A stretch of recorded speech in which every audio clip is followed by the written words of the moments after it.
아멘으로 새로워지는 동부교회 되시기를 간절히 축원합니다. 우리 삶에는 여러 가지 관계적인 문제가 있습니다. 그런데 그 관계적인 문제 가운데 대부분의 문제는 오해로부터 시작됩니다. 오해가 생기면 이렇게 관계적인 문제가 터지게 돼요. 우리가 세상 살면서 어떻게 오해가 없이 살겠습니까마는 일단 한번 오해가 생겨버리면 반드시 관계적인 문제는 따라와요. 여러분, 개와 고양이는 사이가 좋아요, 안 좋아요? 안 좋아요. 어떤 데 보니까 요즘에는 사이 좋은 개와 고양이도 있습니다만은 근데 사이가 안 좋아. 왜냐하면 개는 기분이 좋으면 꼬리를 위로 치켜들고 흔들면서 자기의 친근감을 표시합니다. 그러나 고양이는 어때요? 굉장히 화가 났을 때 자기의 꼬리들을 치켜들고 몸을 부풀리고 털을 세우는 거예요. 그러니까 개와 고양이는 이 만날 때마다 싸울 수밖에 없는 구조를 가지고 있어요. 그렇겠죠? 의사소통이 안 된단 말이에요. 자기가 가지고 있는 이 의사소통 방법 자체가 달라요. 개는 좋다고 친근감을 표시하는 것인데 고양이는 그것을 뭐로 받아들입니까? 자기를 공격하는 것으로 받아들인단 말이에요. 그러니까 쌍심지를 키고 개를 보면 학질을 막 하고 그렇단 말이죠. 인간관계에도 이와 비슷한 일들이 일어나요. 나는 좋은 의도로 했는데 상대방이 오해할 때가 있어요. 나는 좋은 의도를 했는데 근데 일단 오해를 하면 이게 어떻게 풀 방법이 없습니다. 오해를 딱 했잖아요. 그러면 말을 하면 할수록 말이 꼬여요. 여러분 그런 거 한번 경험해 보셨어요? 어떤 행동을 하면 또 행동도 이게 설명이 안 돼요. 일단 오해해버리면 풀기가 참 어렵다는 거예요. 제가 왜 이런 말씀을 드리느냐 하면 이 복음서에 보면은 예수님과 관련된 등장인물이 나오는데 대부분의 사람들이 예수님을 오해하더라는 거예요. 오해한 사람들이 많아요. 거의 등장인물들 가운데 거의 대부분의 사람들은 예수님을 오해했어요. 예수님을 이해한 사람은 아주 소수에 불과합니다. 여인들, 그 중에서 소수의 여인들만 예수님을 이해해요. 저는 예수님을 오해했던 네 부류의 사람들이 성경에 복음서에 나온다고 생각하는데요. 첫 번째 부류는요, 교권자들입니다. 이 부분은 여러분들이 설명 많이 안 해도 알 거예요. 이 바리새인들, 대제사장들, 사두개인들 이런 사람들이 예수님을 오해했어요. 복음서에 나오는 등장인물들 가운데 예수님을 가장 심각하게 오해했던 사람들이 바로 이 사람들입니다. 이 사람들은 예수님을 하나님께서 은혜 주셔서 은혜로 하나님의 그 은혜를 가지고 오신 분으로 보지 않고 어떤 눈으로 보기 시작했냐면 율법주의 눈으로 보았어요. 여러분, 율법주의적인 관점으로 사람을 보면요, 사람은 무조건 뜯어 고쳐야 될 대상이 됩니다.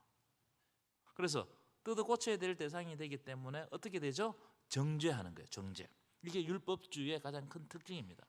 만약 고쳐지지 않으면 죽여버리는 겁니다. 이게 율법주의예요. 사도 바울도 그랬잖아요. 율법주의 눈으로 예수 믿는 사람을 보니까 예수 믿는 사람이 죽여야 될 대상 또는 저주받아야 될 대상이 되는 겁니다. 그래서 여러분, 오해는요 결국 죽음으로 나아가게 하는 거예요. 예수님도 오해받아 죽어갔던 겁니다. 여러분, 오해를 심하게 하면 사람을 죽여버리는 경우가 있을까요, 없을까요? 그런 경우가 심심치 않게 일어나요. 오해를 심히 하게 되면 사람을 죽여버리는, 공격하는. 자, 두 번째로 예수님을 이렇게 오해했던 무리들 가운데 큰 무리들이 있습니다. 지난 시간에 살폈던 사람들인데요, 이 큰 무리들은 예수님을 막 따라다닙니다. 예수님을 따라다니는. 그럼 우리는 여러분 오늘 지난 시간과 오늘 이 시간을 보면서 우리가 큰 무리에 속했지 않았으면 좋겠어요. 큰 무리들은 예수님을 따라다니긴 하지만 예수님이 생명의 떡이라는 것을 믿지 못하고 기적을 통해서 육신적인 떡만 취하려고 하는 사람들이 큰 무리들입니다. 그래서 예수님을 어떻게 하려고 했다고요? 임금 삼으려고 했어요. 예수님을 임금 삼아버리면 내 먹고 사는 문제가 해결된다. 그래서 예수님을 임금 삼으려고 했어요. 그때 예수님이 어떻게 하셨다고 말씀드렸습니까? 지난 시간에 떠나가셨다. 그들을 떠나가셨다.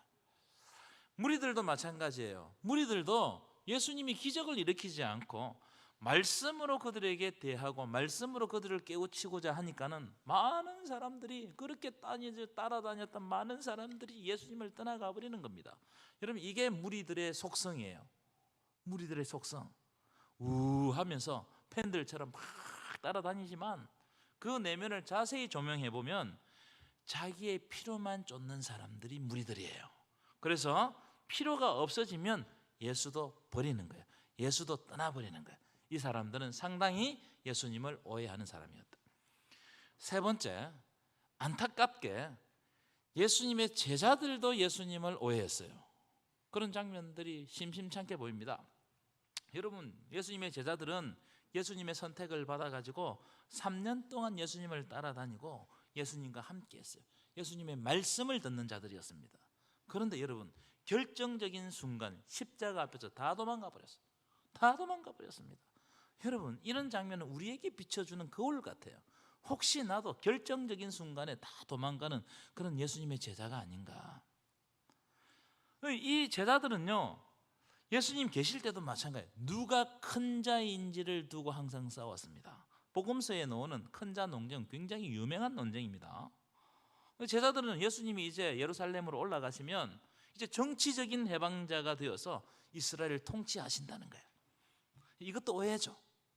로마를 물러가게 하고 예수님이 통치하신다, 이 오해를 가지고 있었어요. 그래서 만날 때마다 누가 예수님의, 이제 예수님이 통치자가 되면 누가 예수님의 좌우에 앉을 것인가, 이걸 가지고 자기들끼리 피 터지게 싸웠어요. 그렇지 않아요? 야고보와 요한의 어머니가 예수님을 찾아왔습니다. 이야기 잘 아시죠? 주여, 주님의 나라 임하실 때 우리 두 아들을 하나는 주의 어디에?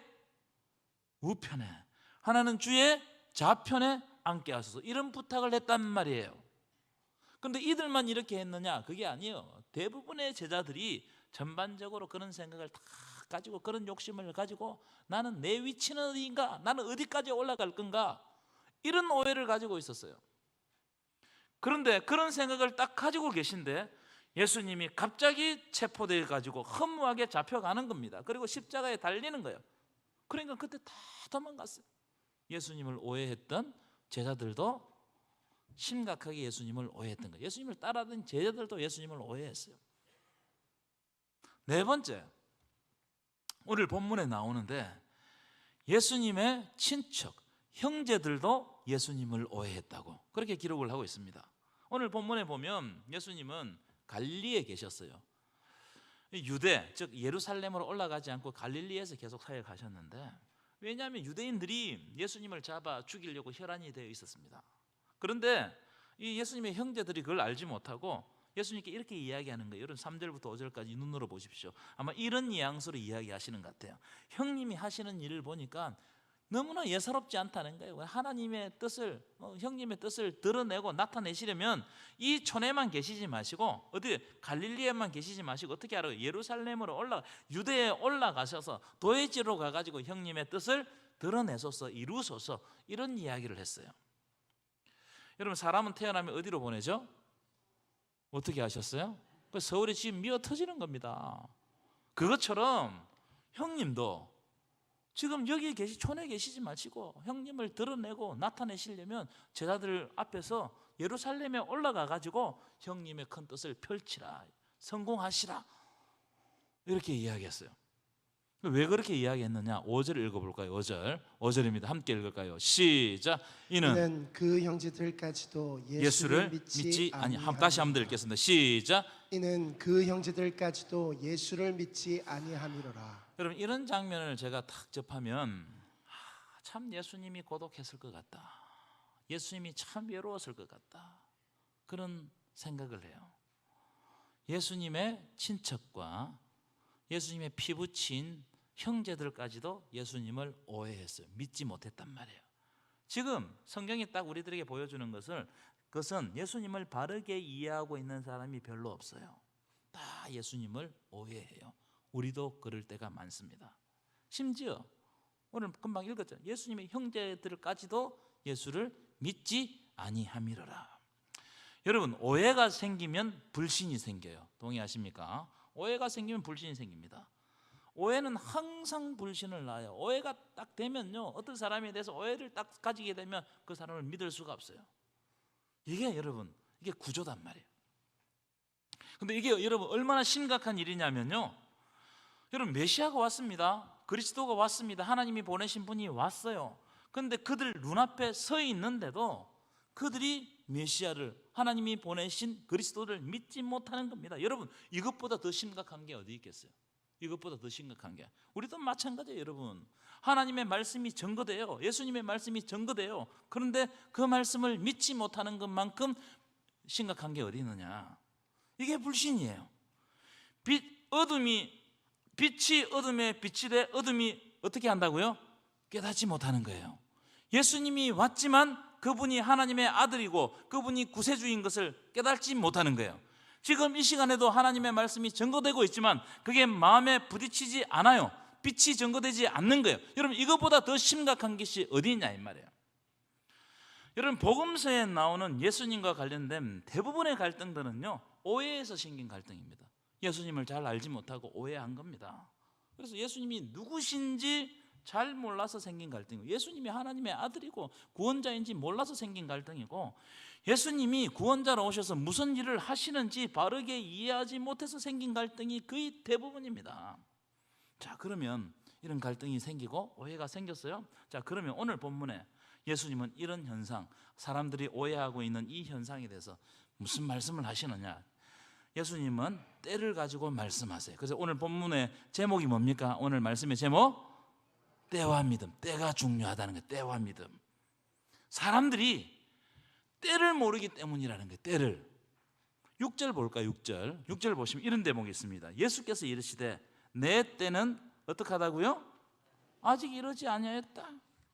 하나님의 때가, 내 때가, 하나님이 보내신 내 때가 아직 이르지 아니하였다. 8절도 보실까요? 한번 읽어보겠습니다. 시작. 너희는 명절에 올라가라. 내 때가 아직 차지 못하였으니 나는 이 명절에 아직 올라가지 아니하노라. 여러분, 이게 무슨 말일까요?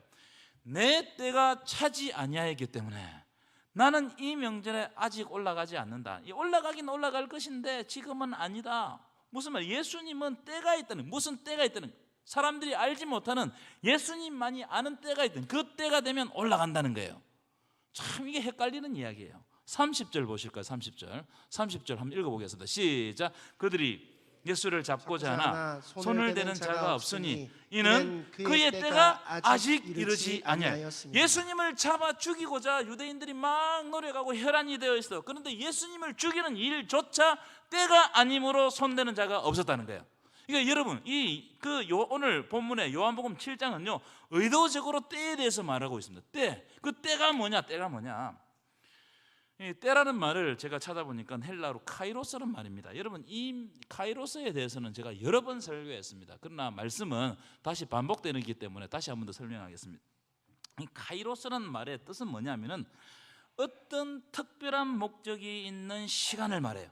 어떤 특별한 목적이 있는 시간.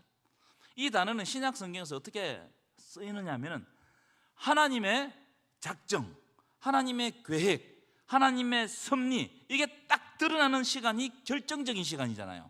그 결정적인 시간이 카이로스예요.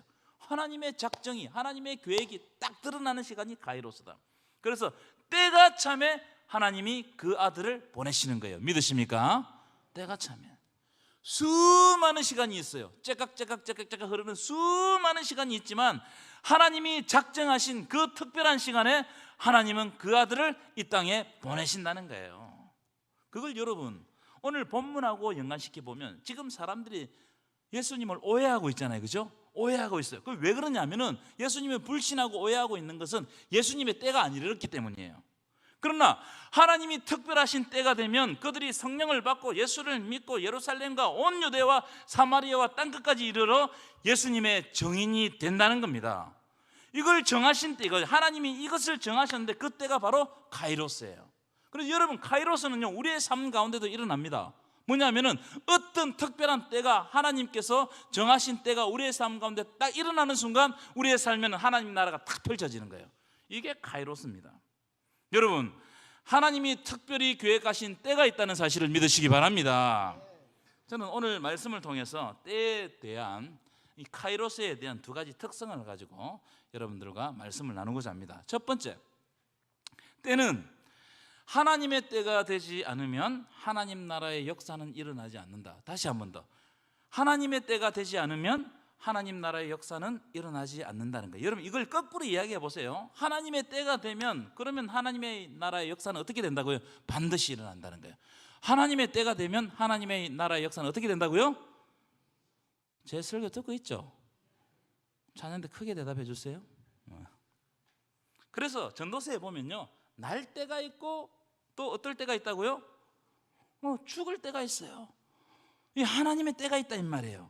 심을 때가 있고 심은 것을 거둘 때가 있어요. 이런 때가 있다는 거예요. 여러분, 오늘 본문에 아까도 말씀드렸지만 동생들이 이렇게 이야기합니다. 이런 뉘앙스로 이야기합니다. 지금 형님 여기에 계시지 마시고 당장 예루살렘에 올라가 가지고 뜻하신 바를 사람들에게 나타내고 이루소서. 왜 여기서 세월을 축내고 계십니까? 이런 취지로 예수님께 말을 했어요. 그때 예수님이 딱 뭐라고 말씀하시냐면 내 때가 이르지 아니하였다. 이런 내 때가 이르지 아니하였다. 무슨 말이에요? 예수님은 지금 때를 기다리고 있다 이 말이에요. 예수님 뭘 기다리고 있다고요? 때를 기다리고 있다.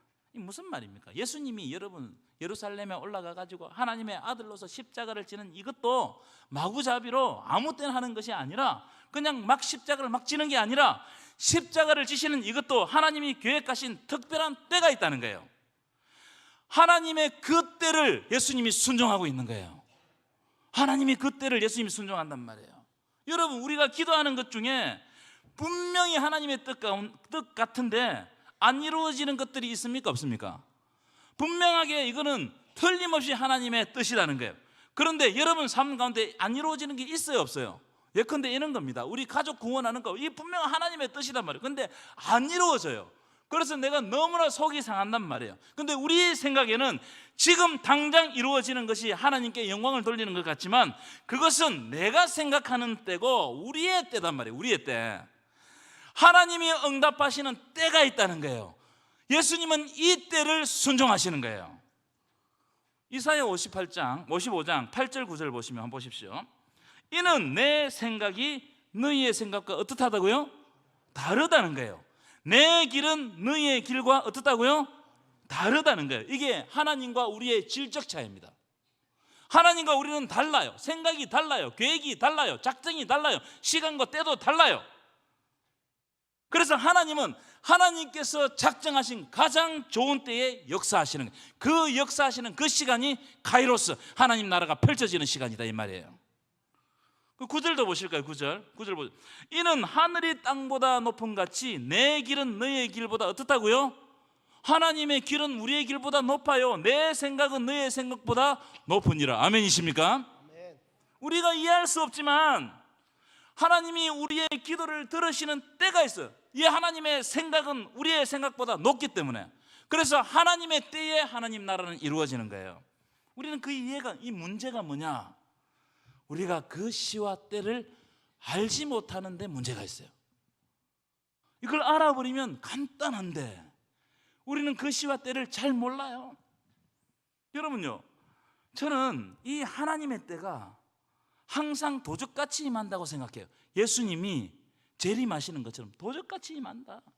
어느 날 갑자기 하나님 나라가 확 펼쳐지는 장면들을 저는 제 삶을 통해 가지고 많이 경험했습니다. 제가 군대에 있을 때 하나의 단편적인 예인데 1년 동안 교회 다닌다고 얼마나 고생을 했는지 몰라요. 괴롭혔어요. 사람들이 막 괴롭혔어요. 참고 다녔죠. 근데 어느 날 갑자기 소대 고참들이 내가 교회 가는 것을 그냥 인정해 주는 거예요. 그 앞에 무슨 사건이 있으나 별 사건이 없었어요. 늘 그렇게 교회 갔습니다.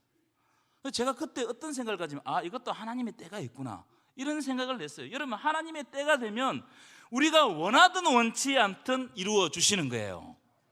우리가 원하지 안 하더라도 하나님은 그 때를 이루어 가시고 하나님 나라 이루어 가시는 겁니다. 여러분, 그걸 반대로 이야기하면 우리가 아무리 기도하고 하나님께 매달려도 하나님의 때가 아니면 이루어지지가 않아요. 믿으십니까?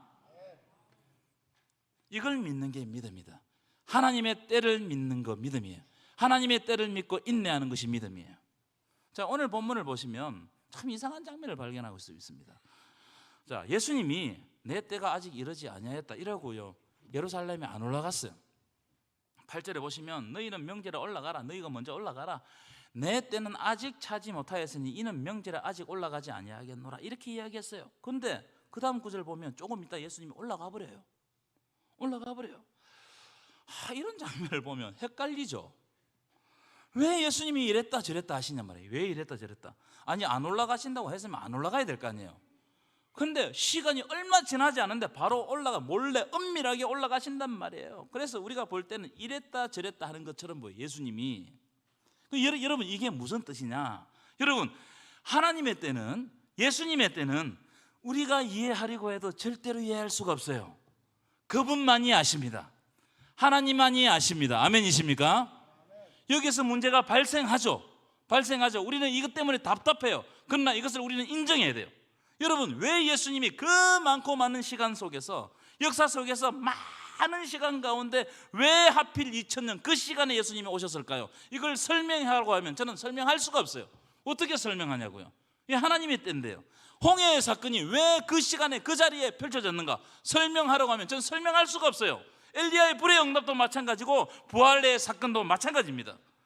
여러분 하나님의 때를 인간들은 이해할 수가 없습니다. 100% 이해할 수가 없어요. 그냥 받아들이는 거예요. 수용하는 거예요. 여러분 수용하는 것이 믿음임을 믿으시기 바랍니다. 하지만 성경은요 때가 되었기 때문에 아버지께서 그 아들을 보내신다는 거예요. 때가 되면 보내신다는 거예요.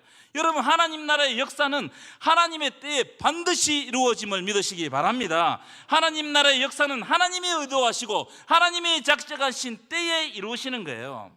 그러나 아무리 좋아 보이더라도 하나님의 때가 아니면 하나님 나라의 역사는 일어나지 않는다는 거예요. 이걸 우리가 받아들이고 믿는 거, 인내하는 거, 이게 믿음입니다. 믿으십니까? 여러분 우리가 때때로 기도할 때 안 이루어지잖아요. 조급해지죠. 여러분들 다 기도하면서 조급하죠. 조급해집니다. 마치 예수님의 동생들이 지금 당장 올라가지고 형님 성공하소서, 형님을 드러내소서. 그런데 여러분 조급하다고 되는 게 아니에요. 여러분 하나님의 때를 기다리는 것이 믿음임을 믿으시기 바랍니다. 하나님을 종종 떠나는 사람들이 있어요. 저는 그렇게 생각합니다. 왜 하나님을 떠나서 버리고 떠나는 겁니까?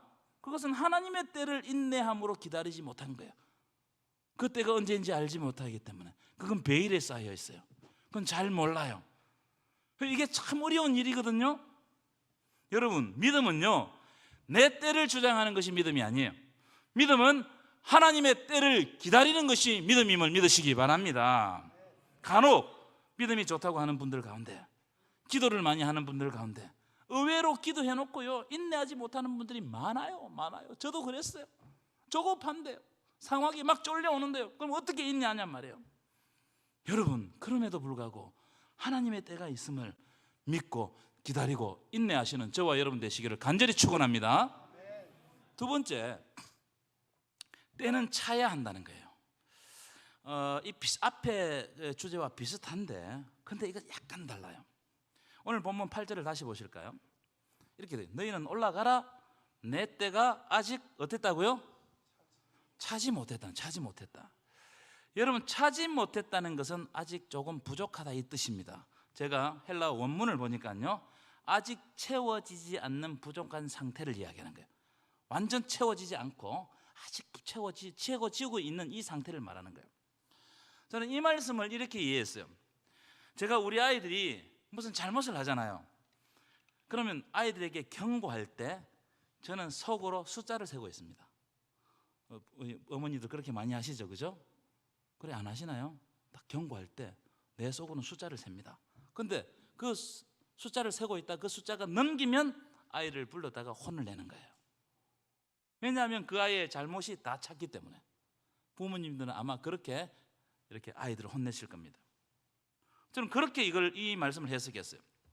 여러분 때라는 말은요 1차적으로 아까 우리 첫 번째 주제처럼 하나님의 작정하신 특별한 시간을 말하는 거예요. 특별한 시간, 카이로스 시간을 말하는 겁니다.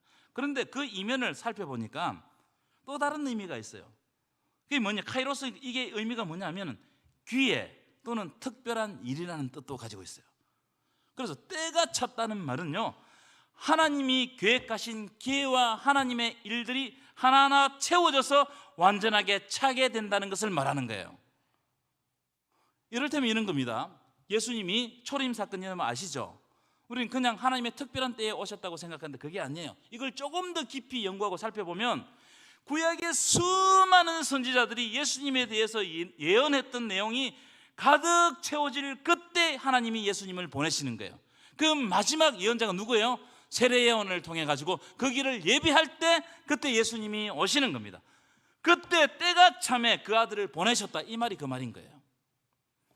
마지막 때, 마지막 날 예수님이 재림하시는 이 현상도 하나님 나라의 완성도 마찬가지로 생각해요.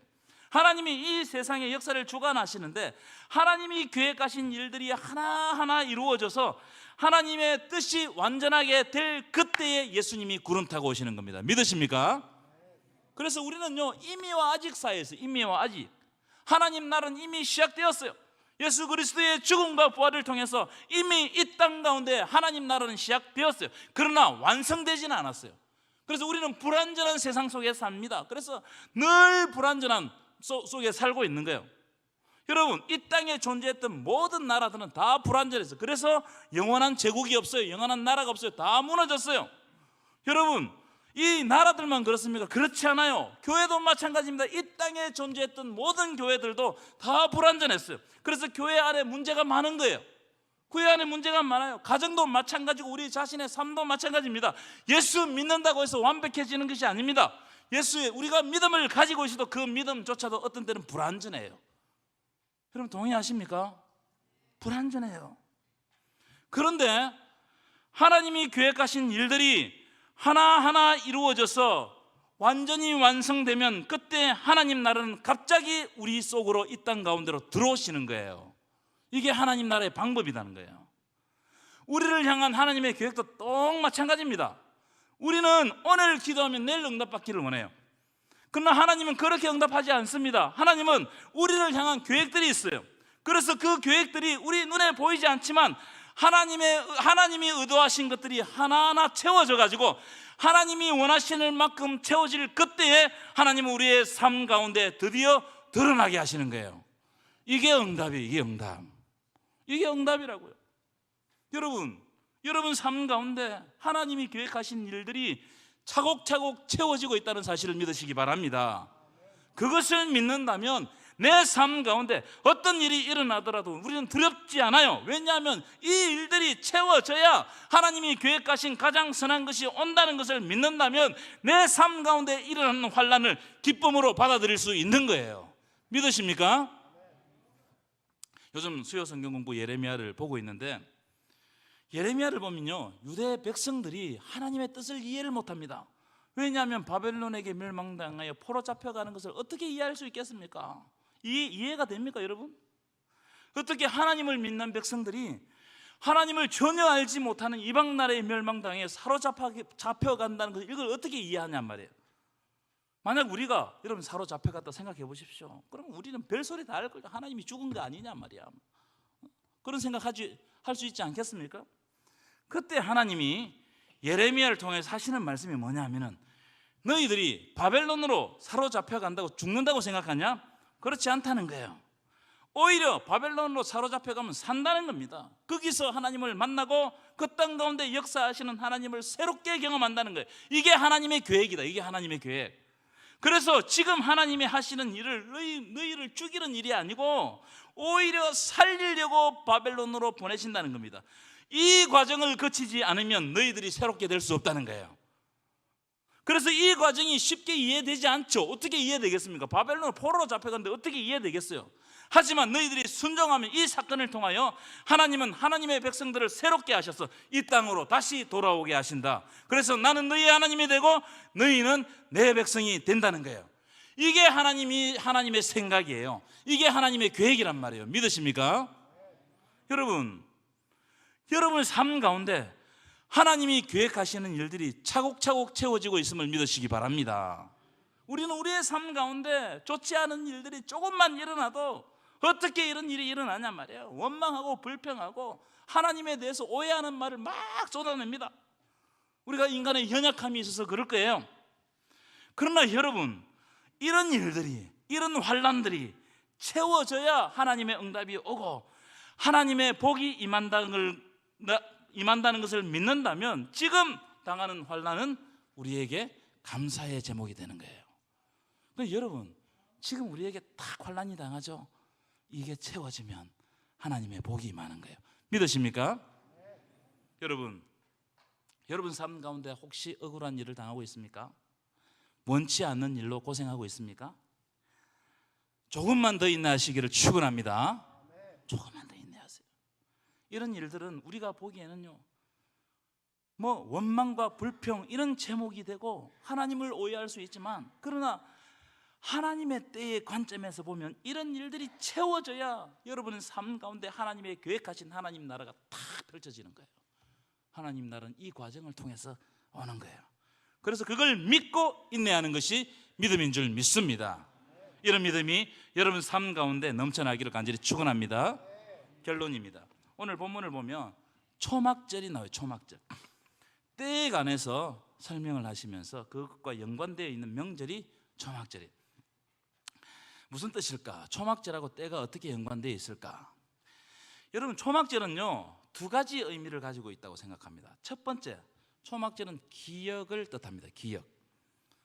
하나님이 광야에서 이스라엘 백성들을 지켜주셨다는 것을 기억하는 것이 초막절입니다. 그래서 초막절이 되면 초막을 짓고, 진짜 풀을 베고 초막을 짓고 일주일 동안 초막 안에 살면서 하나님이 광야에서 우리를 인도하시고 지켜줬다는 것을 묵상하는 절기가 초막절이에요. 그래서 하나님의 인도를 우리가 확신하는 절기가 초막절입니다. 여러분, 하나님이 여러분을 지켜주시고 인도하고 있다는 사실을 믿으시기 바랍니다. 두 번째 의미가 오늘 본문과 연관이 있어요. 그게 뭐냐면, 여러분, 초막절은 초막에 사는 것이 영원한 것이 아님을 알려주는 거예요. 여러분, 초막은 임시 장소입니다. 잠시 거처예요. 여러분, 우리의 삶과 우리의 몸은 임시 장소예요. 영원하지 않습니다. 이것을 깨닫는 것이 초막절이에요. 이 초막이 이 임시 장소에서, 여러분, 이 장소는 조금 있으면 다 무너져요. 그럼 우리는 어디를 바라보아야 되는 겁니까? 초막에 살고 있지만 초막을 바라보지 말고 우리의 눈을 들어 적각꿀이 흐르는 가나안 땅을 바라보라는 거예요. 약속의 땅을 바라보라는, 하나님 나라를 바라보라는 거예요. 이게 초막절의 의미입니다. 그것을 이루시는 분이 예수 그리스도. 그래서 여러분, 예수 그리스도께서 오늘 초막절에 올라가셔서 가르치시는 거예요. 가르치실 때 초막절이 완성되는 겁니다. 여러분, 우리가 비록 이 땅에 살지만 눈을 들어 하늘을 바라보시기 바랍니다. 그때 하나님께서 이 땅에 사는 우리들을 인도하시고, 우리의 거처가 여기가 다가 아니고 여기는 임시 거처고 영원한 하나님 나라를 가게 하실 줄 믿습니다. 이번 한 주 살아가실 때 비록 우리가 세상에 살지만 세상에 코박고 사는 것이 아니라 눈을 들어 하나님 나라를 바라보는 하나님의 백성들 되시기를 간절히 축원합니다. 기도하겠습니다.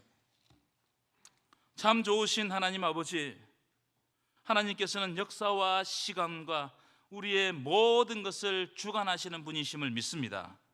하나님 아버지, 우리가 우리의 때를 따라 우리의 고집대로 우리의 주장대로 사는 것이 아니라 하나님의 때를 기다리고 하나님의 때를 기대하는 인생들 되게 하여 주옵소서. 우리가 지금 사는 초막은 영원하지 않습니다. 이것을 기억하게 하시고 예수 그리스도를 통하여 영원한 하나님 나라를 바라보는 영안을 열어 주옵소서. 예수님의 이름으로 기도드리옵나이다. 아멘.